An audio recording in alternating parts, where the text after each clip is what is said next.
Thank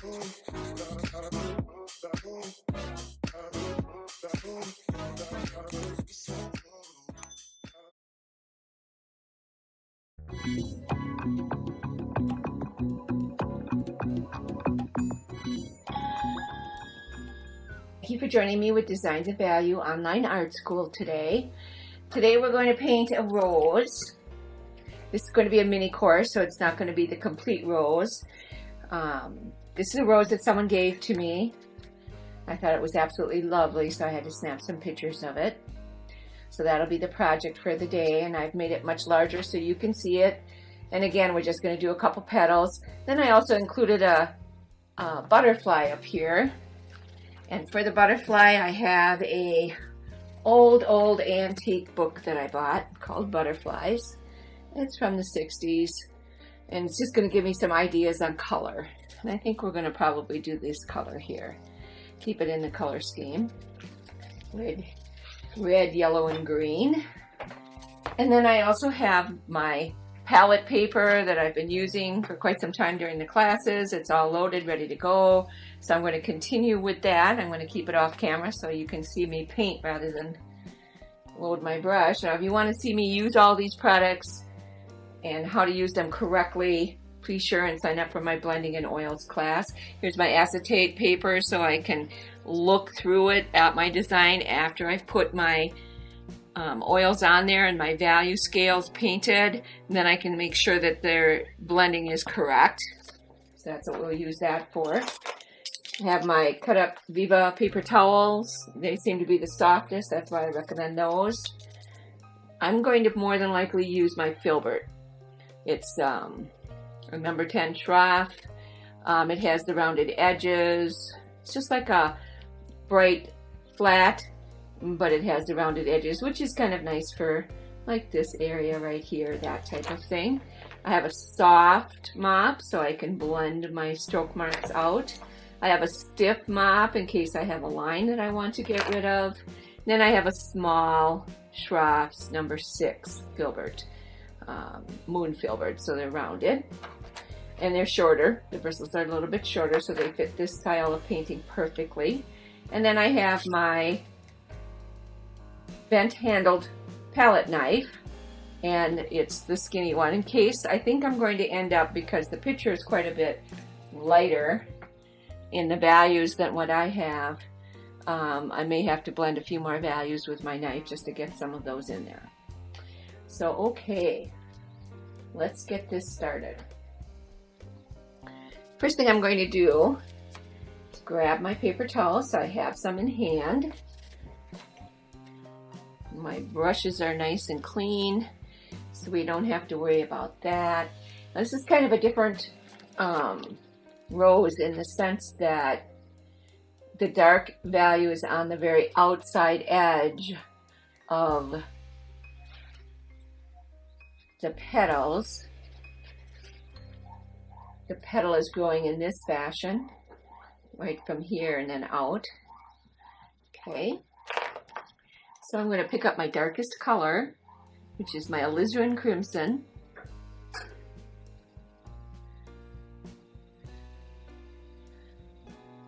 And a bit of a mixture of the dark value. And we're going to start with this petal right here, the edge of this petal here. So we've got a dark area there. This comes down a little bit here, and this is pretty dark, and then the outside edge is completely dark. So let's start in the darkest areas. We're going to go right here.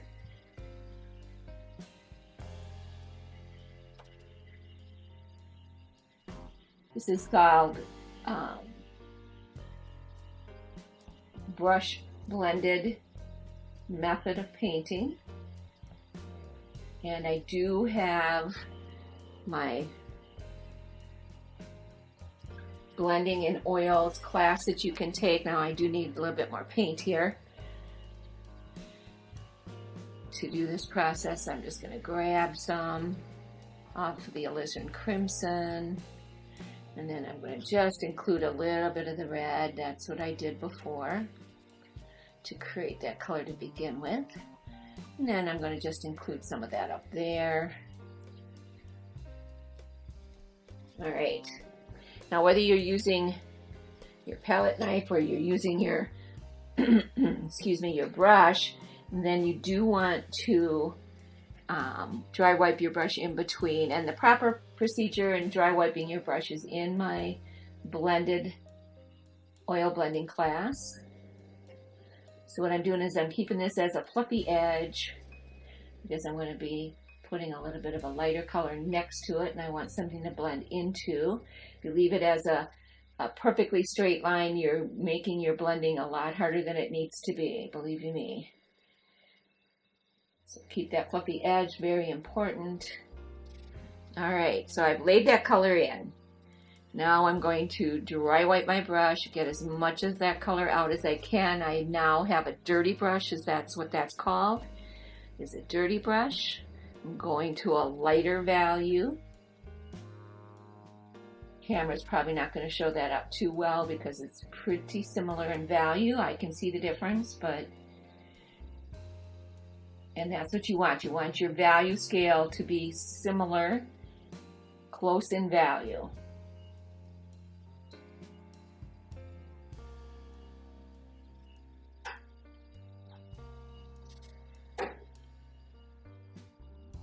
All right, now I'm going to dry wipe my brush.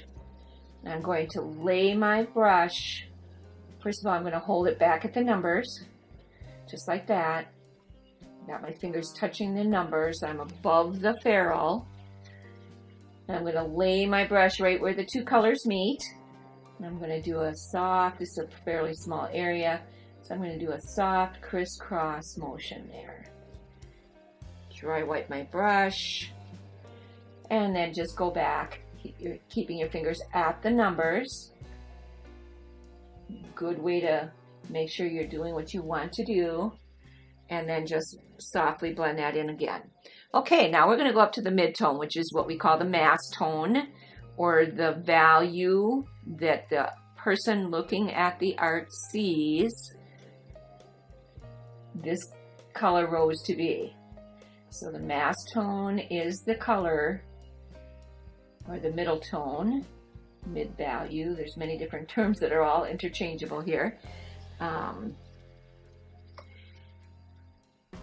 This is the color as a person looking at the rose. That's the color that you see the rose to be or perceive the rose to be. So now I can see definitely that it is lighter. I hope that you can as well. I've got it laid in. I've dry wiped my brush. Now I'm going to lay my brush right between the two colors and just do a crisscross down until I get that blended to where I want it. So you don't want to see any harsh lines in between the two values. You want them to just meld together. And what you're basically doing is you've got the dark color that I laid in, then the very dark, and then the dark, and then the mid value. So I've got three values laid in. By me brush blending them together, I have created another value in between each one of those. When you look at a painting, there's many, many, many different values in an item.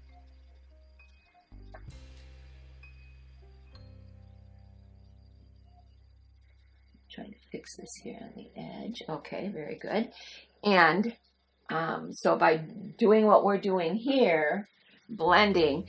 Now in our picture, because you want to pick up the nuances as best you can, I've gone from dark or very dark to medium. And that's pretty much where we're at right now. But I can see a highlight in here, and I can see some darks around it. So that's what we're going to do next, is I'm going to go to the highlight. We'll add that in right here, but we want to leave some space for the dark on the side. And I just want to look to see, it does go all the way up to the top, so we're going to lay that in. It gets skinnier as it goes up. But again, keep your edges fluffy. You can always lay in the value and then go back and fluff in the edges. Okay, so I've got that laid in. I'm taking the paint out of my brush again, so I end up with a dirty brush. Because I've gone from highlight, now I'm going to go into the dark. Because on the picture, as you can see, there is a dark around that highlight. That's what we're going to put in now. There we go, now you can see it. I normally would be moving my board around. But with camera, I don't want to make you dizzy, so we're going to keep it like this. Okay, so I've got that side laid in. I'm wiping my brush, so it'll be a dirty brush. And now I'm going to lay my bristles right between the two and crisscross those in. Now that's a bright color. It's quite a color jump, and you want to do it on both sides. I mean, you've got a dark next to the medium, so you have to blend in that side as well. That one's going to be a little bit easier to blend in. It's not quite so much of a value jump, but we're going to just go ahead and softly blend that together. Now I see a hard line moving in over here, being created over here, so I'm going to just take my mop brush. I want to get rid of that line. I'm not using it as a blending tool. Just using it as a stippling tool at the moment. This is called stippling. You hold your brush up and down at a 90-degree angle and pounce to get rid of that line. And then when I'm cleaning this brush, all you want to do is clean it this fashion. Get the paint off of that tip. Okay, so now we're back up to going to the dark again. To put it in on the other side of that highlight. And if I would happen to lose the light, just go back in and put it back in. That's the nice thing about oils, is you do have a lot of control. It has an enormous long time before it's going to dry. I do set up my palette and I add in a dryer, and that again I go through in my blending and oil class. And that dryer, what's nice about adding a pin drop, and just even less than a pin drop actually, is going to dry my oil paints in 24 hours. And what's nice about that is I get this whole rose painted today, and I want to go back tomorrow and I want to do a glazing method and glaze on a water drop, then I can. If I use just the normal oils and I didn't add in a dryer, I'd still be waiting. It could take a long time to dry, depending on how much paint you put down. The more paint you use, the longer it is to dry. But that's why I like that dryer. It controls the amount of time I have to go back and do a glazing, or to keep it, get it dry for me. Just softening in that line. Now there's going to be a line there because it is such a value jump, but that's what you want, because you want that highlight.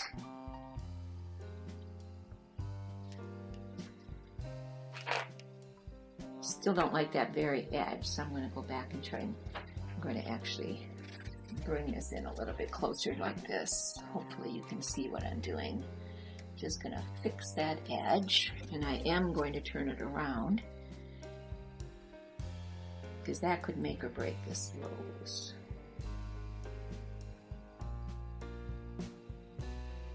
And all I'm doing is adding in the very, very dark. Create the edge of that. Okay. So good. Now I'm happy with that. Happier than I was. And that's part of being an artist. You're forever fixing something. Okay, so now we've got the dark, the highlight, and the dark. Now we're going back to the mid-tone again. Just up to this corner here, so it's not going to be a big area. Load both sides of my brush.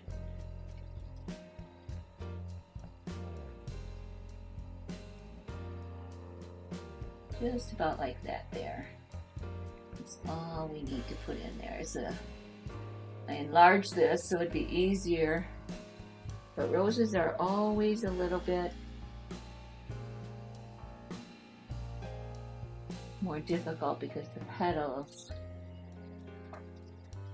are always smaller. All right, so here, as I look at this, and this is what you want to do. You want to take a photograph and you want to examine it. You want to look at the way the petal is growing. You want to look at the values. I see this is very dark, so that's what I'm going to lay in there.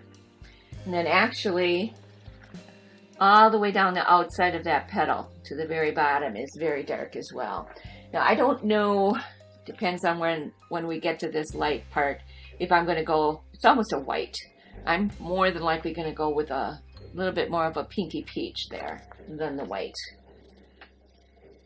I think white in oils can be so chalky that you have to be very careful.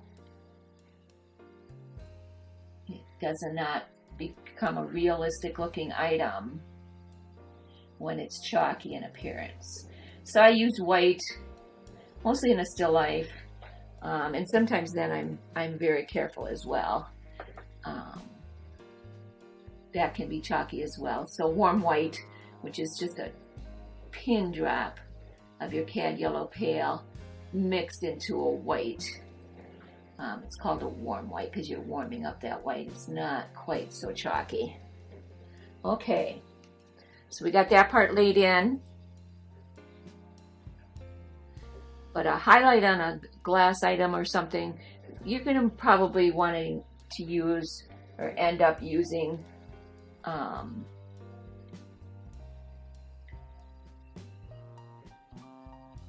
a fairly light value, but again, probably the lightest that you would go would be that warm white. Again, that chalkiness is hard to overcome. See how nice that filbert works on these rounded edges? It really does. Now, with this dark leaf coming over, tipping over like that, see right underneath here? It's not quite as dark as what I have on my brush. So I'm going to just leave some of that open. But I do want this area to be fluffy, so it's easier for me to blend in the next value. That's the most important. You don't want a harsh straight line because you're going to be fighting with that line throughout the blending process. And the point is to make your blending a lot easier than what it is when it's got that straight line. All right, so we're going to go next value up, which is the dark. And I'm still not going to go underneath that petal because I just don't feel that that's going to be light enough yet. I'm just laying this down.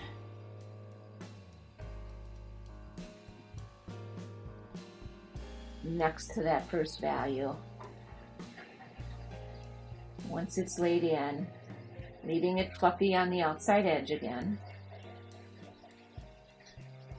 Then we'll go back in and blend. All right. It's going to be a lovely, lovely rose.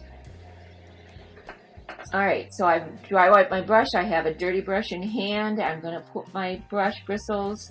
I have my hand back by the number. I'm going to put my brush bristles right between the two values where they meet. Crisscross, crisscross, pull it down as you go. Feel like you've got a lot of paint in your brush, wipe it out. Stroke it down. Wipe out that paint. You want to leave a lot of paint in your brush because then you're moving way too much paint. Crisscross, crisscross.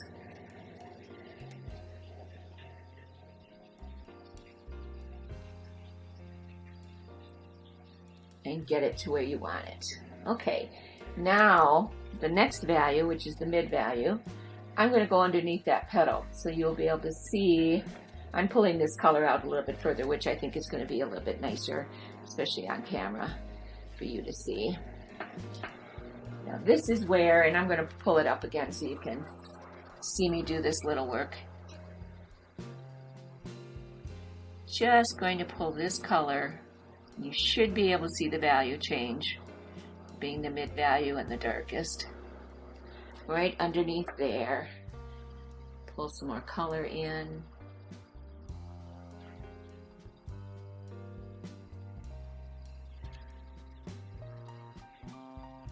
Hopefully you can see this.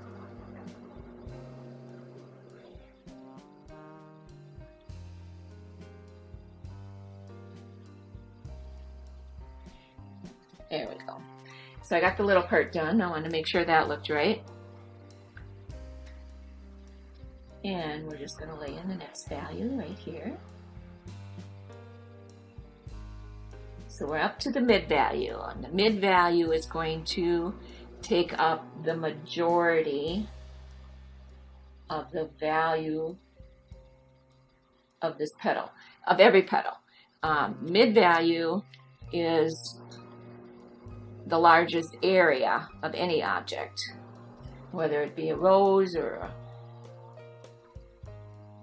vase or anything else. It's always going to be the largest area on that item. There again, that's what helps you realize that that's the color you're looking at.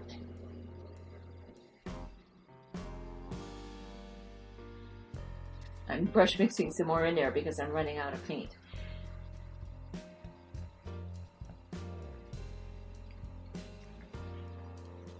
Now it's pretty dark down below.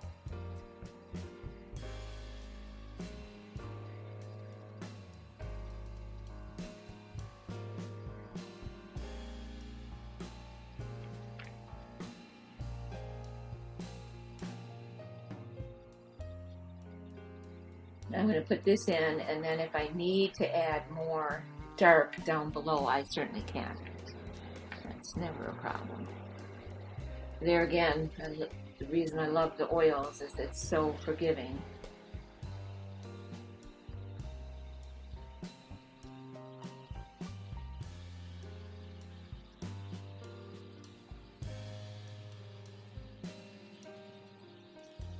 Okay. So we're going to come out to about there because I do want to get some lights in there yet. So I'm dry wiping my brush, creating a dirty brush. Now I'm going to lay my brush down right between those two values that I've laid down next to each other in a fluffy fashion. And I'm going to blend them together.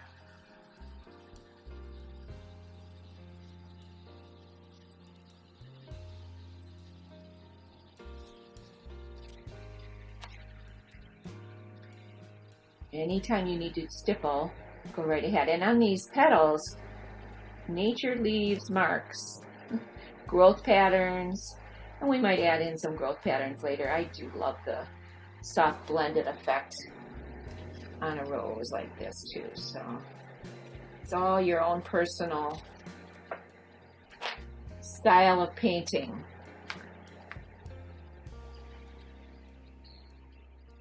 Now we do have some darks right here out because we want to separate those two petals. So I'm going to lay that in real quick.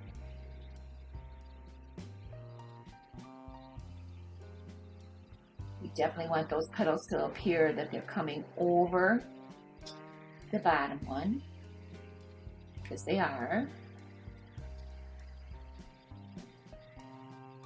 To create that, you need to lay in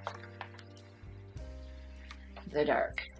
And I'm just going to bring this up so it's a little bit easier for me to see. The older I get, the blinder I become.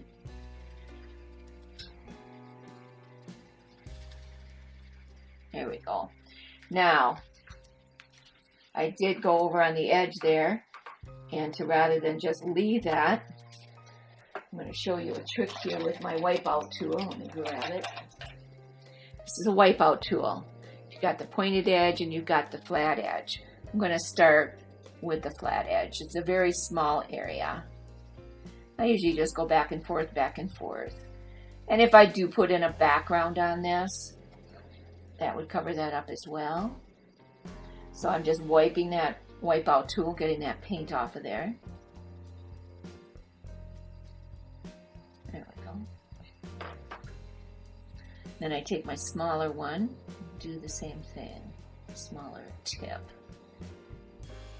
Now, if I had laid down some paint right here, for example, and I didn't like it, you could take this larger edge and just wipe it right out. And that's why we call it a wipeout tool. Works great. You can use a kneaded eraser if you needed to get like your thumbprint or something off of the petal. Go back in and create a nicer edge on that now. There we go.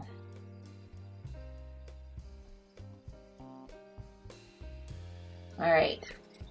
So we've got it butted in up against the top petal. Now we just need to fluff it out here so that when we lay down the next value,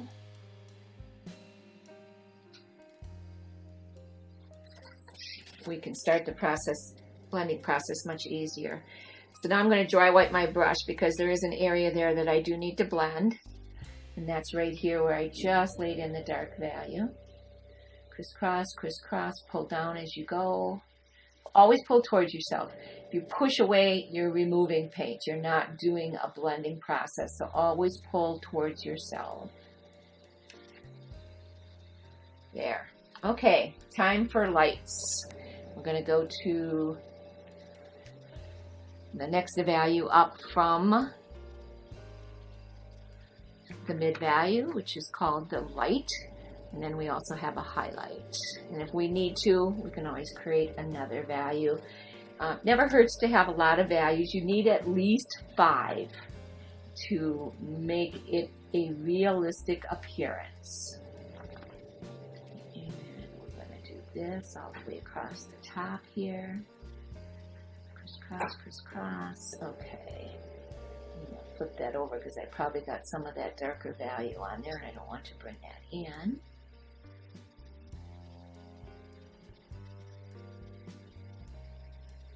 Now at the end of this petal, since this edge is so dark, I will go back in and add one more value dark.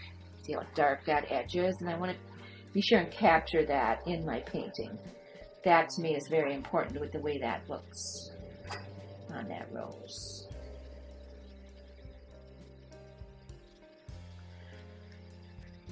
I love taking photographs. I set myself up with my lights and I have a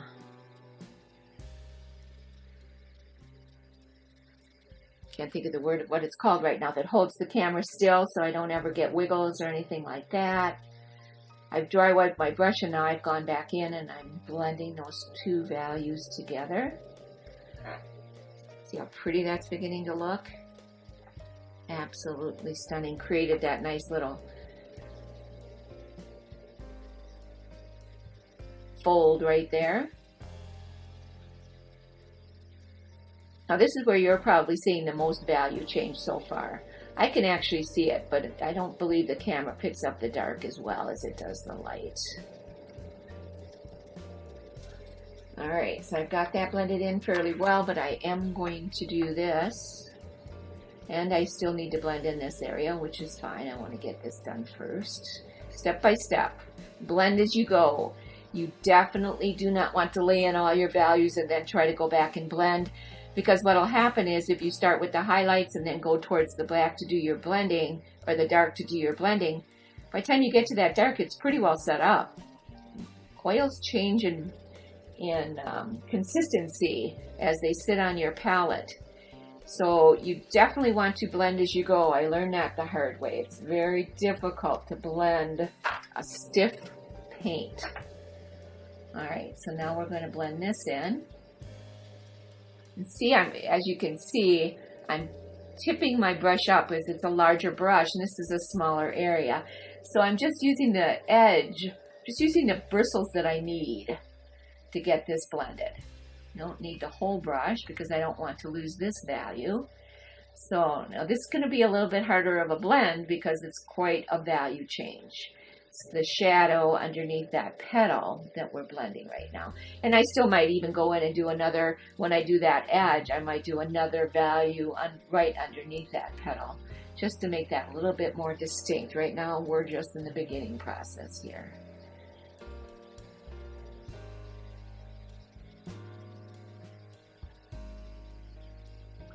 That's always the fun part about painting. Oh, what do I think I need to do here? Do I need more darks? Do I need more lights? Do I need a major value change here, or don't I? So keep those things in mind as you're painting. Study your colors. Lay your colors out. This is my palette. This is how I set up my palette each and every time. I never change it. So I have my titanium white, my cad yellow pale, my red scarlet sometimes it's called, alizarin crimson, ultramarine blue, and burnt umber. That's those two colors I mix half and half and create my black. I like creating my black because if I'm doing a warm painting, which that's what this would be, I can put a little bit more burnt umber in it and make it a warmer black, and then it's not so dead. If I'm painting a blue vase, for example, I want it to be a little bit of a cooler black, so I'm going to add a little bit more ultramarine blue and have it add more depth to that painting. I push it one side or the other to make my painting look better. And then you have burnt umber by itself, raw sienna, and yellow ochre. Those are the colors I use each and every time. Now when I do a value scale, that's what this is called, is a value scale. I start with my mid-tone, which is the mass tone. I always want to make sure that's the color I want it to be, and then I go up and down from there. So you got your mid-value, your light, and your highlight. And then down below the mid-value, you have your dark and your very dark. So that's how I create my palette. Every single time I paint, my palette is set up exactly the same way. So that'll give you an idea of where I go. And again, my blending in oils class has all that in there, how I created those value scales and all of that. So now we have one more color to add, and that is our highlight. It's our lightest value in this scale. It won't necessarily be the lightest value in this rose, but it's the lightest value in our scale right now that we've created. Like I said, if I feel that I need more, I'll always go back and create. I'm going to turn this around just because I want to get that edge nice. Sorry if that makes you dizzy. See how nice that filbert works. See, I normally use what we call a bright flat. Let me show you what that looks like. This is a bright flat. And I like Schroff brushes. This one happens to actually be a La Cornell, but you got a nice chisel edge. You've got short bristles here. There are flats that are out to here. You don't want that. You want the shorter bristle for this style of painting. And then you've got your ferrule and your handle. But that's the normal brush if I'm doing like a still life or something like that. But I love these filberts for florals because it's got that nice soft rounded edge.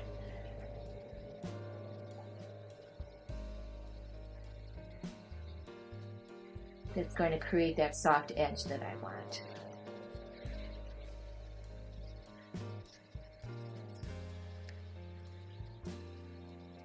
Now I'm going to go to my smaller filbert and I'm going to fix that edge. I'm still not happy with the way that looks, even though I took my wipeout tool to it. So there we go. I've just created a new edge to this flower. Nothing wrong with that. It's my flower. There we go. So to make that blend in a little bit better, I'm going to make that edge over here a little bit wider, just to match into it. There we go. Just that simple. I corrected my mistake, and believe you me, you're going to make them. I make them. Everybody makes them. And part of teaching is knowing how to correct them and how to tell you to correct them. So don't be truly upset if you make a mistake. It's how you learn from it. It's not how you make that, how many mistakes you make. It's how you react when you have that mistake and what you do to fix it. Whether it be in this or whether it be in anything in your life. So,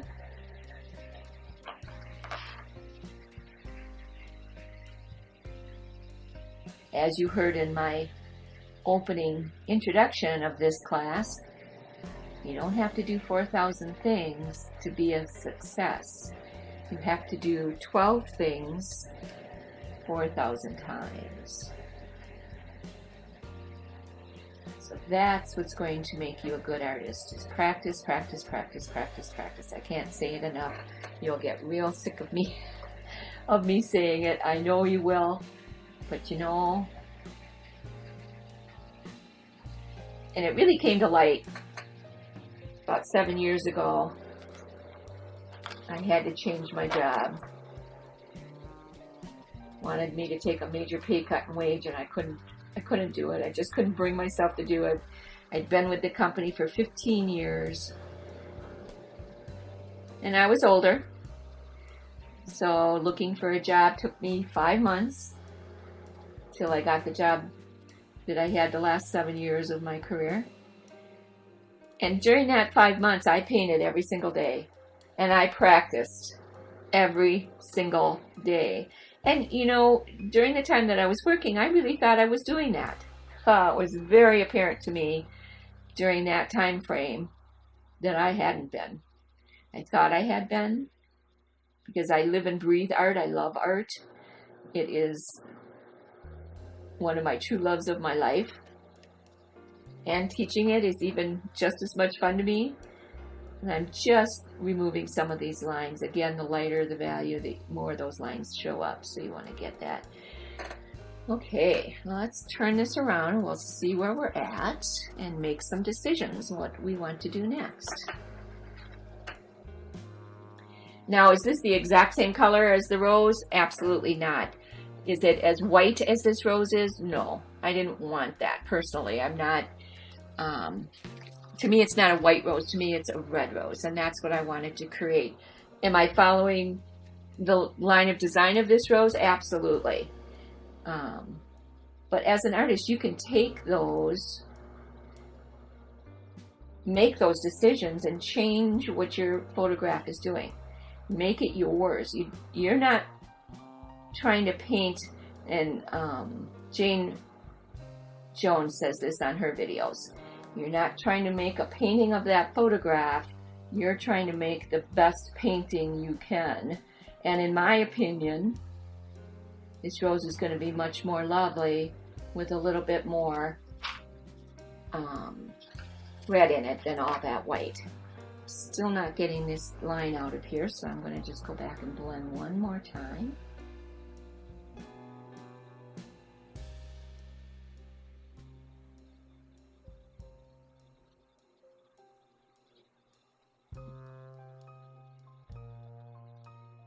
And sometimes you do need to just work it like that. And then that's where this acetate comes in handy.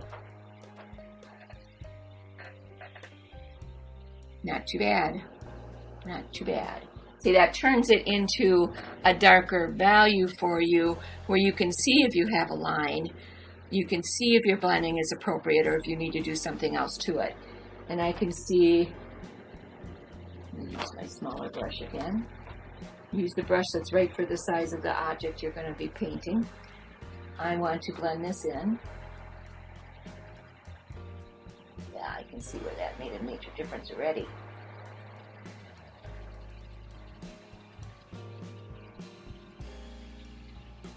A little bit more painted more than I wanted.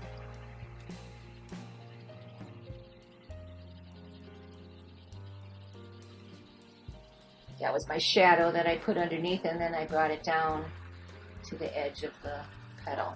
Okay, now to me, I still need to darken this more. Underneath this petal, I wouldn't even be adverse to darkening the back of that top petal. Let's start there. Now I've got this alizarin crimson, which is my darkest value. And I don't believe that's going to be quite dark enough for this. So I am going to add a little bit of black. Not my first choice for a petal, but in this value scale, we need something quite a bit darker. And we're just going to test it over there. It's darker, but it's not as dark as I would like yet. So I'm going to add in a little bit more black one more time. And there again, with that blue being in that black, I'm not making this a dead black like I could if it were out of a tube. Blacks right out of the tube can be fairly dead in appearance. So let's start on this edge. I'm going to tilt this up so I can get a good go of it, but I want you to be able to see me as well. I do believe that looks darker. Looks darker to me. I hope it looks darker to you. Could actually be even a little bit darker. So I'm going to just pick up a little bit of the brown.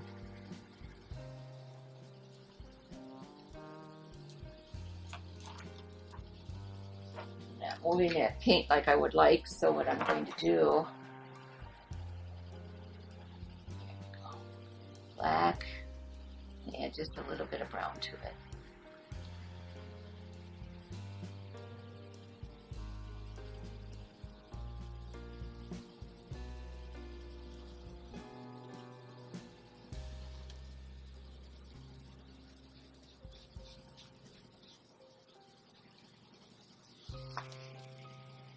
Move this over so you can see what I'm doing a little bit.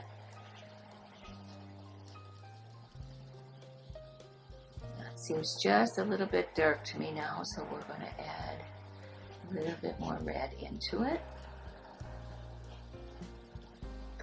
Don't need a lot of this, but just enough because we want to darken that edge.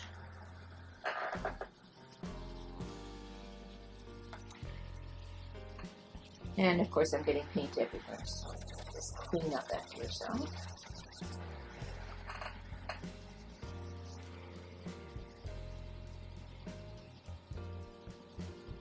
Dry wipe my brush and pick up some of that dark. And we're going to try that one more time and see if I can get it to be as dark as I would like it to be.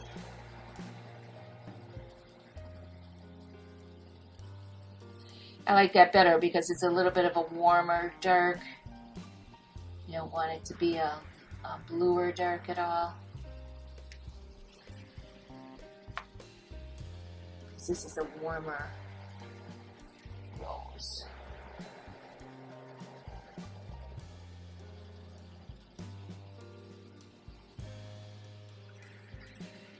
Let's look at that picture one more time and see.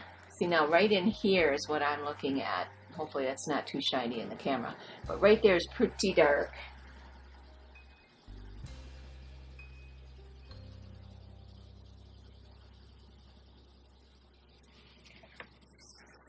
I want to also underline that petal one more time and get a little bit more dark in there. Separate these petals out so you know that that petal's laying on top of this petal. See how that's already set that underneath petal down quite a bit.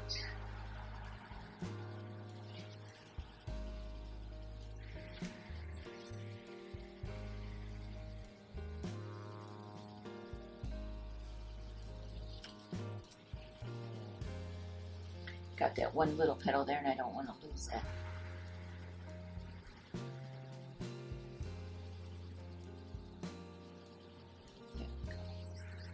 Okay, so we got our darks laid in.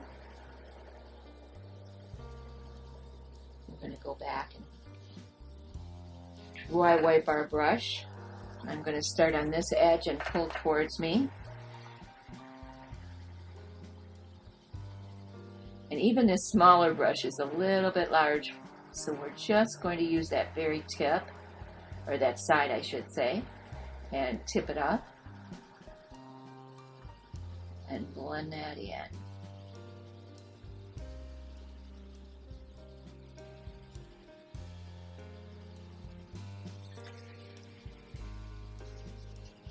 Now I do want to create a nice straight edge there.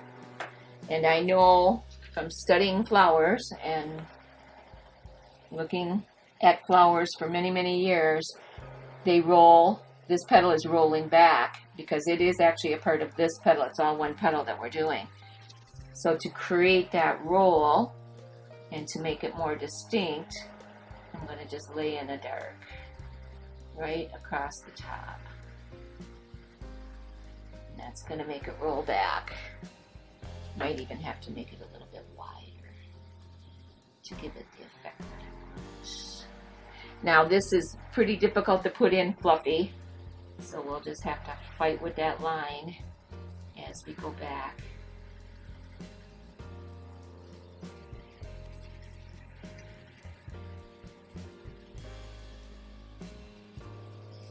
Get a nice straight edge here, best we can. All right. Okay, dry wipe my brush and we'll blend that in. Let's see how I do that. Again, I'm putting my brush on right as the two values meet. Now, as I'm painting on this board, I'm not worried if there's a background mess. I'm going to be putting in a background on this anyway. So it's much easier to clean up at the end. Or if I just wanted to leave it this soft green, I could do that and use a clean brush that I've never used for painting that day and put some blending and glazing medium on it and clean up any spots that I may have had too. So there's another little tip for you. There. Now do you see how that just rolls that petal right back? So it's actually underneath these petals here.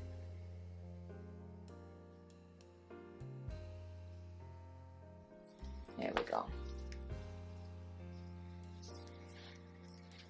So let's continue that outside blending over here.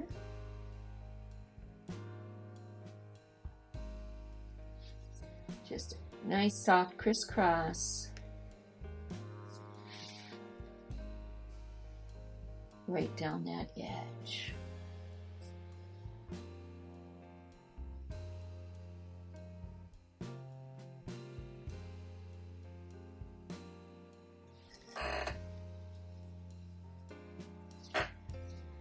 Do that one more time. You don't want to blend it all away, but I definitely want to not see a line there. Okay. I'm going to take my stiff mop one more time. Soften in these edges.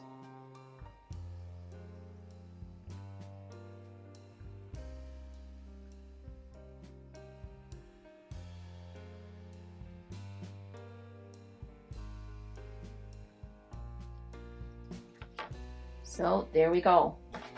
That's the basis to the style of oil painting that I do. And I mean, we could paint on this forever, but unfortunately I don't have enough camera film to do that. But I wanted you to at least see one of the petals and the style of painting that I do. And I think I might, for my first class, just go ahead and do this rose in a smaller fashion, but across the whole top, the whole midsection like this of the board. And you can see me continue with this design then. And that'll be the first oil class that I do other than the blending in oils. But if you want to take your painting to the next level, definitely take my blending class. This is a free mini class, so please watch it. Find out if it's the style of oil painting you want to learn. If it is, please take my class. It's not real expensive, and you're going to learn all my tips and tricks, how to set up my board, how to transfer the design onto the board, how to do my palette paper. Everything is in there, start to finish. And then you're going to learn all the different styles of blending. This is just one style of blending that's called side-by-side blending. But thank you for joining me on Designs of Value mini course, and please think about taking my regular courses. See you next time.